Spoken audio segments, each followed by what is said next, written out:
আসসালামু আলাইকুম।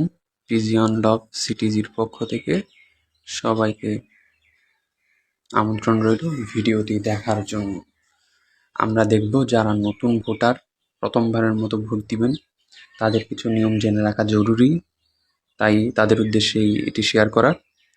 এখানে একটা নমুনা ব্যালট যেটি আপনারা দেখতে পাচ্ছেন। প্রথমেই এখানে দেওয়া ক্রমিক নাম্বার এবং বিভিন্ন ইনফরমেশন যেগুলো একটা ব্যালট পেপারে থাকার দরকার তা আপনারা দেখে নেবেন। পরবর্তীতে আসি, সিলটা কোথায় মারবেন। আপনার দেওয়া সিলটা যদি ভুল জায়গায় পড়ে সেক্ষেত্রে কিন্তু আপনার ভোটটি বাতিল হয়ে যাওয়ার অনেক বড় সম্ভাবনা থাকে।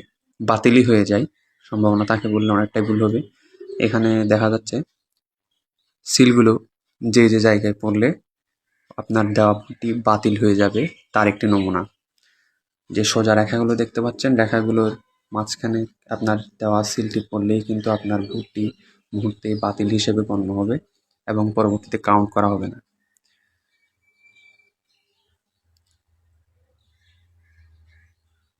আসলে তারপর ভাঁজ করারও কিছু নিয়ম আছে। আপনার যদি এভাবে এক সাইড থেকে ভাঁজ করেন কিংবা অন্য সাইড থেকে ভাঁজ করেন তাহলেও কিন্তু আপনার ভোটটি বাতিল বলে গণ্য হবে। তো আসুন জেনে নেওয়া যাক কিভাবে করলে আপনার দেওয়া ভোটটি সঠিক এবং গ্রহণযোগ্য হবে।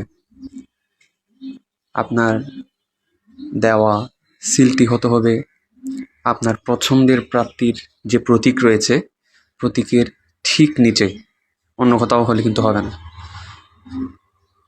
তাতে এখানে দেখতে পাচ্ছেন আমি সিলটি দিচ্ছি। সিলটি হতে হবে একেবারে প্রতীকের সাথে, প্রতীকের উপরে, নামের নিচে দিলে কিন্তু হবে না। ভাঁজ করার ক্ষেত্রে প্রথমে আপনারা বাম সাইড থেকে এক ভাঁজ দেবেন, পরে ডান সাইড থেকে এক ভাঁজ দেবেন, পরবর্তীতে সেটিকে আবার সোজা আরেকটি ভাঁজ দিয়ে 3 ভাঁজের মাধ্যমে সোজা করবেন এবং তারপর অপোজিট সাইড থেকে আরেকটি ভাঁজ দেবেন। এর মাধ্যমে আপনার দেওয়া ভোটটি সঠিক গ্রহণযোগ্য হিসেবে বিবেচিত হবে। ধন্যবাদ সবাইকে।